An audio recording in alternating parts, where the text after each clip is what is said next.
Hey everybody, I'm Laura DeFranco, the CEO of Brave Healer Productions, where we have a mission to change the world one brave word at a time around here. And today we are celebrating the release of an upcoming book called Sacred Death, 25 Tools for Caregivers. This is a project led by Hemali Vora. And first, I just want to say a big thank you to Hemali for her vision for this book. Hemali, we wouldn't be here without you and your beautiful mission to help people talk about and understand death in a different, more powerful and more impactful way. This was a brave project to lead, and I'm speaking for all of our authors, and we're so honored to be a part of it. So here to help me with this important and powerful discussion are some of the authors of this amazing collaboration. Welcome, ladies. Thank you for being here. So Brittany Frey is a soul whisperer, conscious creator, brilliant manifester, and death doula who deeply understands the soul's journey. I have Carol Dutton, the owner of Being You Energetically and an expert subtle energy practitioner, Reiki master, and trained Irogenics ancestral eye reader. She provides powerful sessions that will immediately give you the unique and specific missing links to clearing the traumatic and ancestral patterns keeping you from living an extraordinary life. Pamela Schneider is a high priestess and transformation catalyst. And Lisa Karasek is an expert quantum healer. Lisa powerfully guides you to a healthier, happier, more purposeful life. Listeners, I hope you can feel the power of the women I have in this room right now, because I don't know how you're going to feel it after that if you don't already. So you guys are amazing. Thank you for saying yes to this project and for being here and telling your stories and sharing your amazing tools. And in kind of a random order today, Brittany, I'm going to start with you for this first question. So, which is really just tell us about this amazing chapter you wrote. Hi, everybody. So my chapter is 23, called Soul Speak, Communicating Soul to Soul with Your Loved One. I really felt that this was a powerful thing to talk about, as it was an experience I recently had with my husband's uncle who had died in February. And it was really an opportunity for me to utilize that tool because I communicated with him soul to soul from a distance for the last few months of his life, and really was able to help give him support and understanding and love and compassion through the last couple months of his life. So that is what my chapter is about, and just how powerful that tool is and how we can use it with living souls and with souls that have already passed away. That's one of the biggest gifts you all are giving here. Even though, you know, this book is called Sacred Death, we're giving tools for life. We're giving awareness tools that are magical for basically anything you're moving through. I love that. Is there anything more you want to say about that, Brittany? I feel as though since I've been able to do that with him, I've been able to also incorporate it with other people, like you're saying, with people that are still living, and been able to use that tool with my clients. I had a client who came whose mother-in-law is approaching death, and we sat down and used that tool, and she was able to communicate soul to soul with her. And it was just such a powerful experience for her to be able to have that conversation and to just kind of help guide her through her last few months of life or years of life or however long it will be. So it's very amazing. Yes, it's funny. I was joking with the last group of authors that you will hear me say that all the A words over and over: amazing, awesome. Like, I'm just going to keep saying them because this project is really that powerful. Brittany, thank you so much for being here. Yeah, thank you. Carol, talk to me about your chapter. Unmute, girl. Much easier to hear if I do the proper procedure, isn't it? I wrote chapter 14, A Sacred Ceremony for Words, when we have to say goodbye. And I used my experience of being my aunt's contact caregiver. And during her process, the last two and a half months of her life, what I learned about stifling my own feelings to help her transition was really not doing me good in the long run. So I created the sacred ceremony for words so that I could release my emotions without interrupting her process. Yes, like if this one thing, if we could have awareness about this one thing, we think that we're doing people a favor by stuffing it, hiding it, not expressing it, but we really aren't, right? That's correct. So why? Tell me more.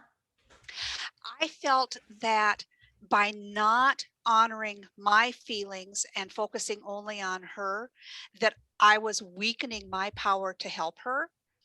And so to keep positive, I needed to get rid of any negative emotions that I was going through. And I think that in the long run truly helped me be strong enough to help her. Yes, I love that. I don't, you're making me think of just self-care in general, really putting the oxygen mask on first. And if we're not filling up in all of the different ways, but this is a little different tweak on that. This is like full self-expression, allowing for the shift in energy and honoring that in yourself. Then you're able to serve in a Yes. much better, bigger way. Yes, absolutely. Yeah, amazing. Carol, thank you for writing that beautiful chapter and for being here. Pamela, talk to me about your chapter.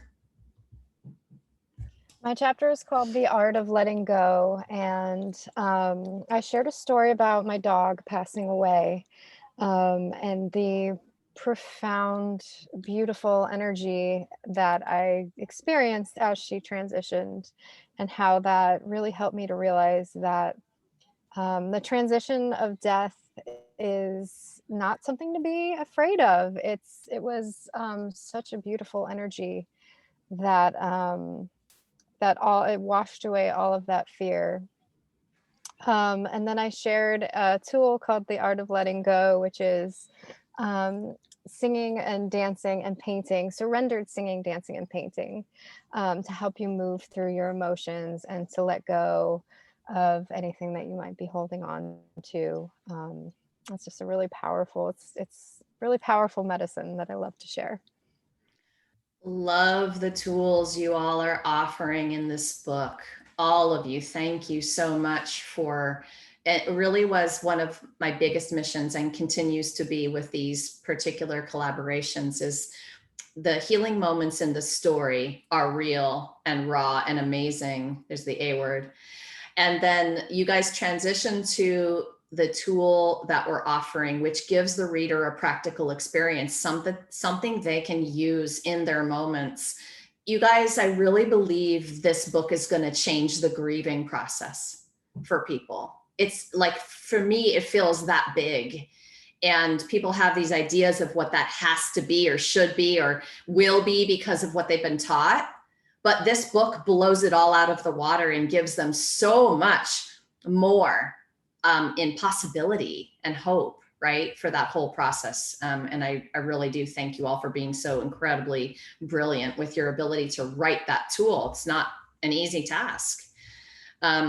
So Lisa, talk to me about your chapter. Hi, thank you. My chapter is chapter 7. It's about trusting the process, because that's one of the things that I find most of us forget to do. Everything is divinely timed, and we can get caught up in what we want it to be and how we want it to be and how we think it should be.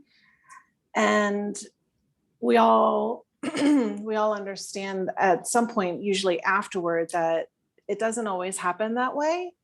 And so if you can bring into your conscious awareness that to do that first, to trust the process, that everything is going as it is supposed to, you can relax into it a little more. Giving yourself completely over to the trust is not easy to do. And so if you can really come into that space and hold that space, not only for yourself, but for everyone involved, then it becomes a totally different experience for everyone. And I felt that that was important.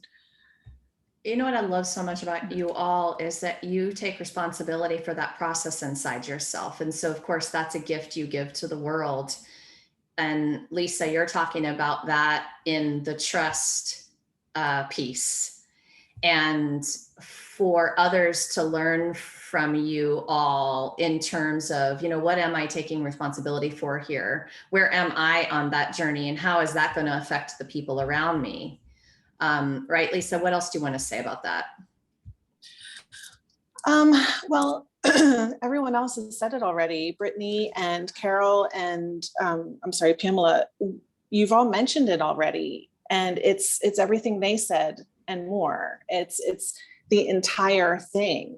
And we can't control what other people say and do, but we can control what we have inside of us. And we know, well, the idea is that if we can do that for ourselves, then it radiates out and can affect other people in a positive way. So yeah, I just feel like it's an important step that isn't talked about enough. The awareness around it isn't raised enough. One of the reasons why I'm so excited about being here with you all and creating this book, because, for a really long time, that is my memory, is that there were no discussions.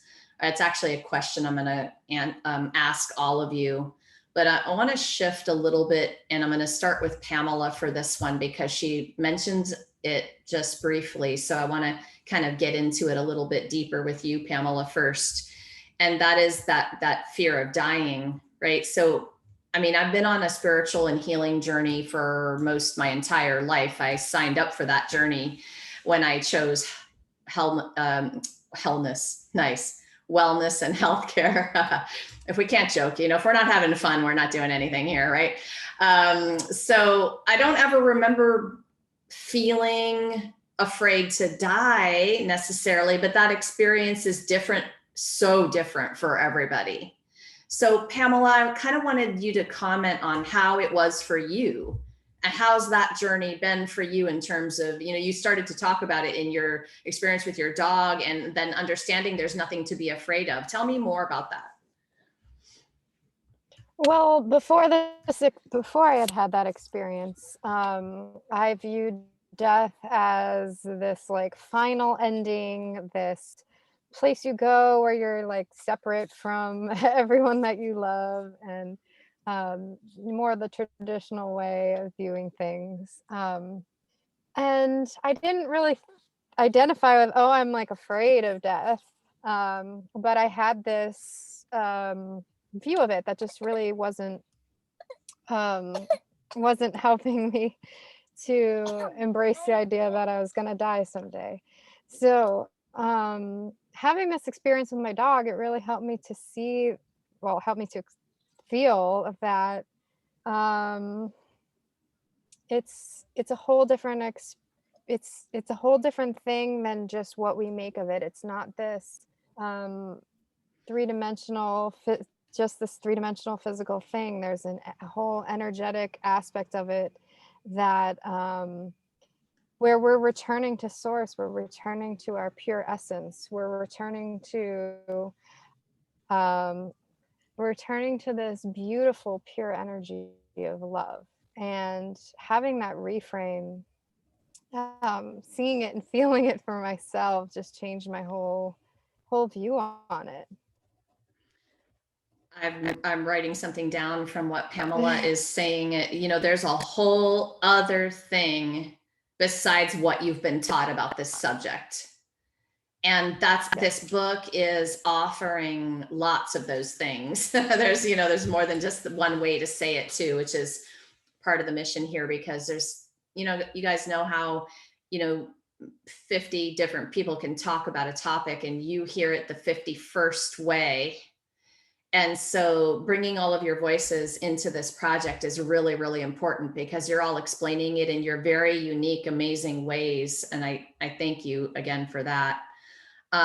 Lisa, I'm going to pop back to you for the answer to this one. How was that fear for you moving through this journey in terms of dying?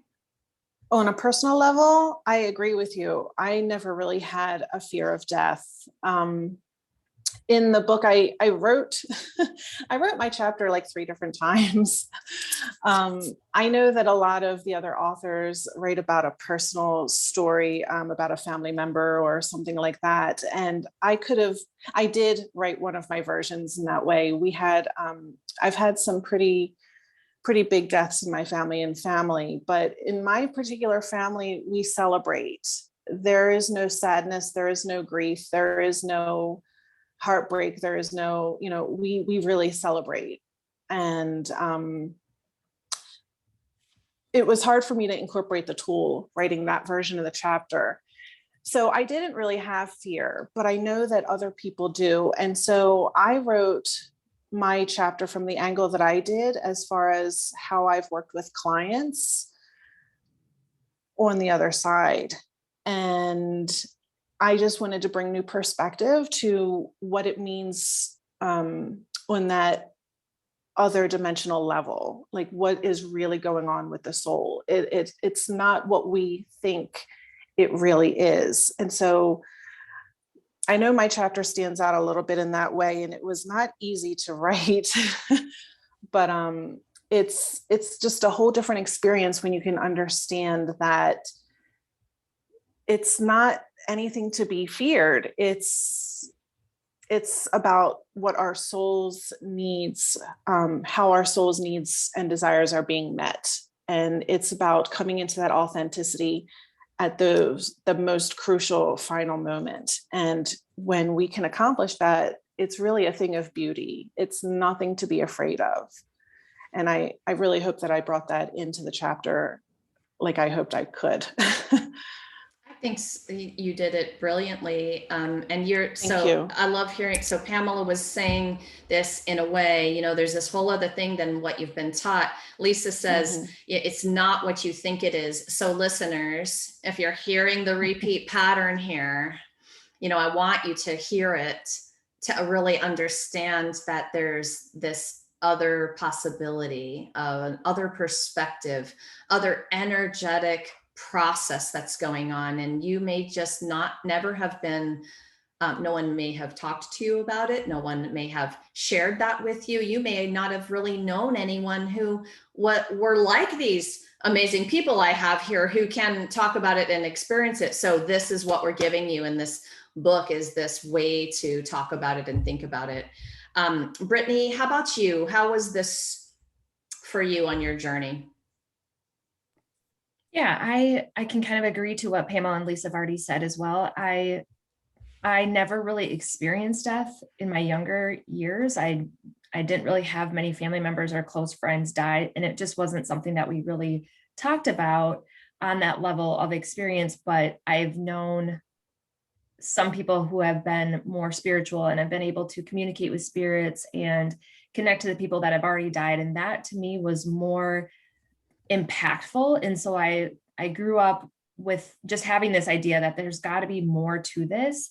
And then having my own experiences, within the last 10 years of people who have died, it's been just so evident that there's more to life than just this physical vessel. That when you do die, you don't really go to heaven or hell. It's just like you're in a different form. And I feel like that to me has been a very powerful understanding, and been able to bring that into my clients and help them to make that connection with their loved ones.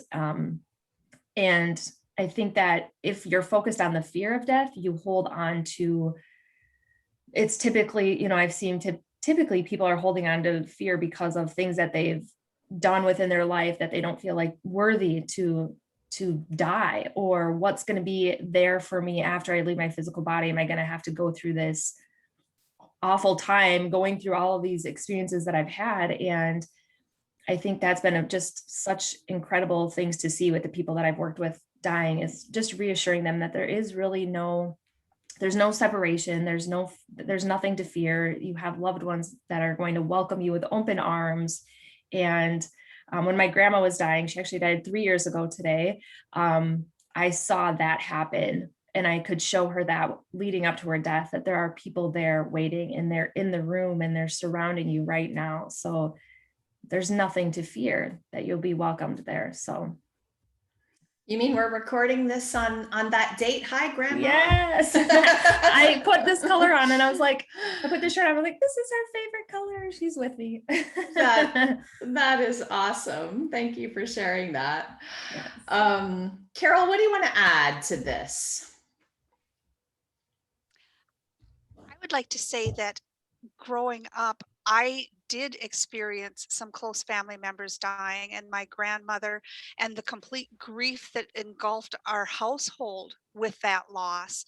And as a child, you just mimic what your parents are doing. It was much later, when my paternal grandfather died, that I had a different aspect. I missed him horribly, but I didn't have that entire grief engulfing my life. When my mom passed away 11 years ago, again, it was a realization that my life was never going to be exactly the same. And I miss her yet, but it's not that, again, the huge grief. And she has come back and visited me. She was the one that helped me understand I could do distance healing with Reiki. And I guess that's the big thing, is each death I've experienced has been a unique experience that has expanded on my understanding of how my life goes on, and they aren't really completely gone. Yeah, amazing. And the perspective and understanding shifts that process for you. So I think what we're all saying to some degree is be curious, learn about this. And this is one of the most beautiful things that we're doing here in this collaboration. Yeah, really powerful. Really, really, really, 5 reallys powerful. I'm going to get around to all of you for this next question, but Lisa, I'm going to start with you for this. Okay. So I think that awareness is the foundation for everything when it comes to understanding what's possible for this journey of life and death and the grief we experience. What do you want to share about your own awareness practice and the importance of that as you've gone through the journey? Awareness. What you do, what I do, isn't only about me. It's about how what I do affects everyone and everything around me. It's that ripple effect.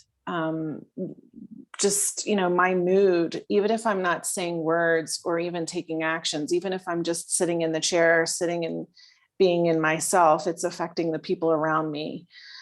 Your mood, again, the ripple effect. So awareness, bringing your awareness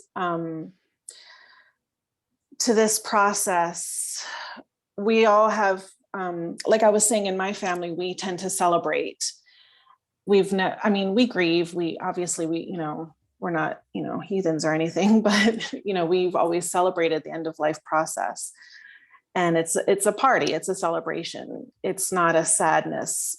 But I've been to other families' funerals and whatnot, and been around their death processes. And I've seen how some people can really bring the whole mood, the whole atmosphere down. And just, that's what I tried to express. And I think that's what everyone here is trying to say now.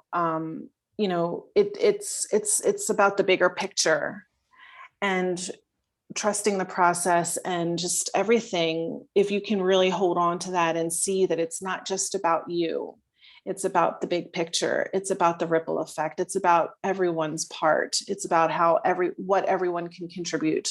And if we all keep the focus on the positive and the experience and what it can be instead of what it is, or what you think it is, as we've said, then it can really just, it's all about choice, right? So, yeah. Yeah, your ability to talk about it like this makes you a badass, all of you.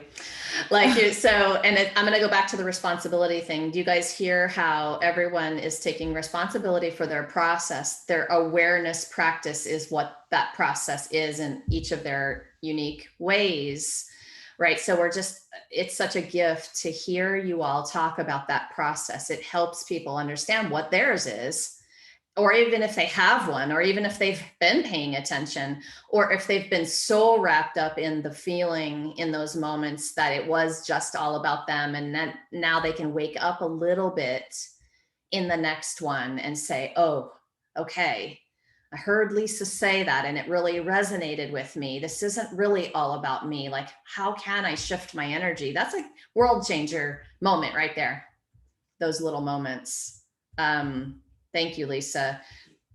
Pamela, talk to me about this I know this is such a big topic, you guys, so I appreciate you trying to answer, in this amount of time that we have, but how's the personal journey of awareness been for you? How's it been for me? Very similar journey of, remembering that it's not all about me, but also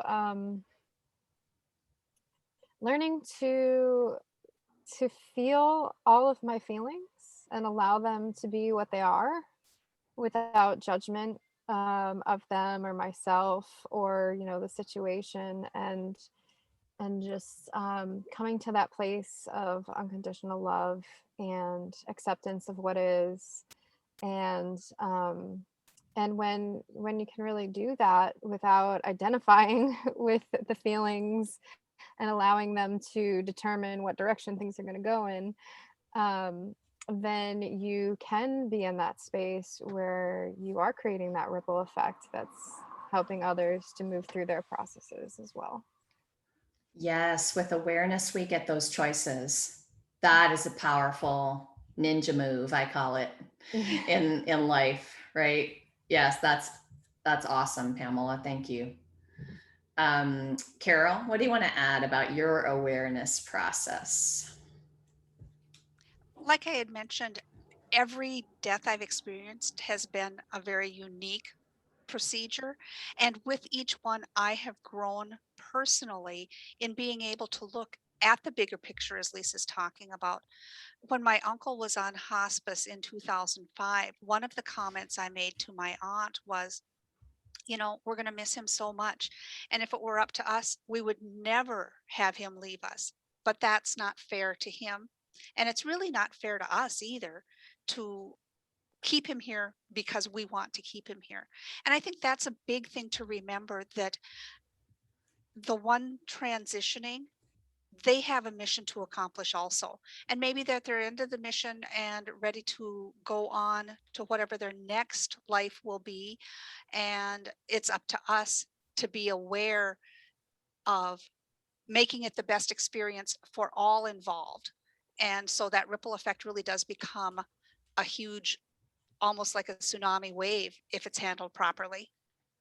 Yes, really powerful awareness there. And you mentioned, they have a mission to move on to, which of course, y'all are going to get tastes and nuggets in these chapters of topics like past lives and the next life and the, ongoing journey of the soul, and a lot of different ways to think about this that hopefully will just blow your mind open. And I heard Carol say that just now. It's like, whoa, yeah, some people are going to listen and go, what are you talking? What is that? But that's what we're here to do. Seriously, that's why we're having the conversation. And that's why I love it so much.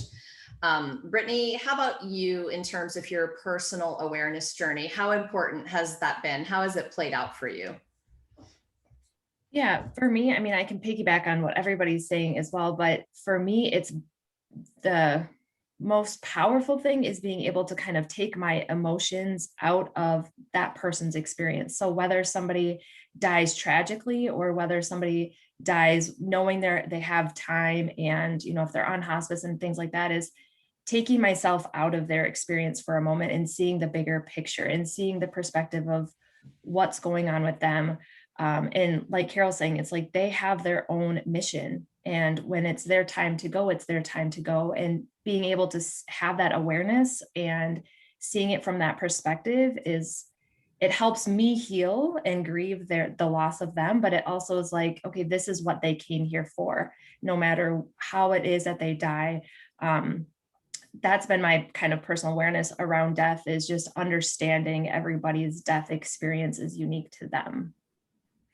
Even just you saying that to yourself, I wonder if this is what they came here for, or just the awareness. This journey, the one that I just saw play out in this person who passed, that was what they came here for. Just that kind of awareness, seriously, removes you from being stuck in all of that other stuff we make this whole thing mean, and helps you pause and take a step back and ask those bigger questions. I love that one, Brittany. Thank you. Yes. So, okay, gals, I'm going to wrap this up with one more question to all of you. And Carol, you're number one for this one. So one of the things I know for sure is that this journey is for warriors. And what I mean by that is you all practicing awareness and really creating a discipline of the awareness. It takes another level of thinking and seeking and inspiration and motivation, right? You all are amazing people who signed up for that and chose that journey and that path. And the thing that I know is that we have to take care of ourselves to be on that path. And we have to do that in a whole other level way. So Carol, I want to know what your favorite way to practice self-care is. It's a simple question. And no fair saying 10 things. What's your favorite way and why do you love it so much? Writing. And I love it because of the expression, and it, as in my sacred ceremony for words, it's a way to honor the words that lets the feelings flow into the world without the ripple effect of, you know, if I'm feeling negative, I want to write those down, get rid of them, as opposed to having a confrontation with someone who has no idea why I'm feeling that anger or the negativity, and it's no fault of their own, usually. So I would have to say it's writing. You know, I love that answer, right? Okay. Most all of us do, since listeners, you're in a room full of writers right now. We all use that as a healing tool, and it's such a powerful one. Thank you, Carol. That's awesome.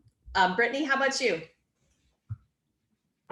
I'm going to have to say the opposite. I love reading. I can just get lost in books, and it helps me turn my overthinking mind off every once in a while, and just get into a juicy book is one of my favorite things to do, for sure. I love that as well. I think it would be hard to be a writing lover without also being a reading lover of some sort, right? And yes, the beautiful worlds we can be enmeshed in. Okay, so Pamela, what do you think on this one? What's your favorite way to take care of yourself?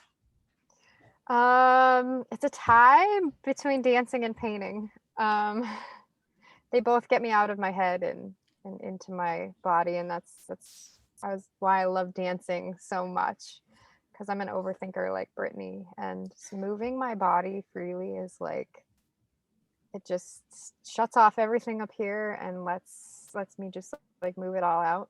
This is so amazing. And some of these pieces are in your tool part of your chapter, so you guys are going to love to read about that and get involved. We're asking you guys to step up, and we're giving you these practical experiences. So we hope you try them out and then get back to us and tell us which ones you loved, right? We can't wait to hear from you about that. So Lisa, how about you? I color. Yes, I'm an adult colorer, but yeah, I like the patterns, and I have a thing. I prefer to color in pencil crayon is fun once in a while. I still have my box of 64, but I have a thing for the pencils. I have metallic pencils, I have glitter pencils, I have neon pencils, I have like my collection of pencils is just crazy. And I have a thing about like the texture I have to see the texture and how the pencil marks are creating it. And there's something, and then filling in the patterns. And it allows me to both escape and have my thoughts go through without having to pay attention to them at the same time. I get actual moments of complete silence in my head, and I can do it in the middle of a busy like subway station, or I can do it like in the privacy of my own room with no one around. It's a real, I don't even think it's an escape, but it's where I really get to just be centered. And the visual and the hands moving and I don't know, there's just something about coloring that really makes me happy. I love it. Yeah, so meditative and so Yes. grounding and centering and stilling of your mind. And that's, when you're nourishing yourself, if you can get to that space, the more quickly, the better. Seriously, with all of these ways that the authors are offering to do that. I have a tie to kind of like Pamela, walking in the woods and music. Sometimes I do those together, but actually I don't often. The woods is that quiet place. The music is the blast me with some vibrations and just shift every cell in my body type of, take care of myself. And once in a while I need that one, and once in a while I need the other one. And knowing when is kind of nice. There's so many different ways. Any one of us could have listed 20 different things y'all can do. So listeners, take advantage. You can see that these topics are juicy today, and these conversations can continue and go on in so many different directions. And you now have a community of people who love to talk about stuff like death and life and sex and all the great topics, right? Because what is living if we're not living in a full way in all of the ways we live and die? So the advantage that I want you to take is get into the Sacred Death Community group on Facebook. I'm linking you guys up down below with that, because you can find the authors and you can continue these conversations. And Hemali has set that up just for that purpose. So authors, thank you so much for what you do in the world and for being here today to share it with everybody. Thank you. So listeners, don't forget, on August 17th at 10 a.m. Eastern, we're going to have our live stream book launch party on the Brave Healer Productions Facebook page. All of our authors of this amazing book are going to be there to share their wisdom, and we'll have some great giveaways for our book purchasers that day. If you're listening after the 17th of August, well, get your butt over to Amazon, because that means the book is ready and you can grab your copy. And lastly today, remember, your brave words will change the world. What if that thing you're still a little afraid to share is exactly what someone needs to hear to change or even save their life? It's time to be brave, you guys. See you next time, everyone. Bye, ladies. Thank you.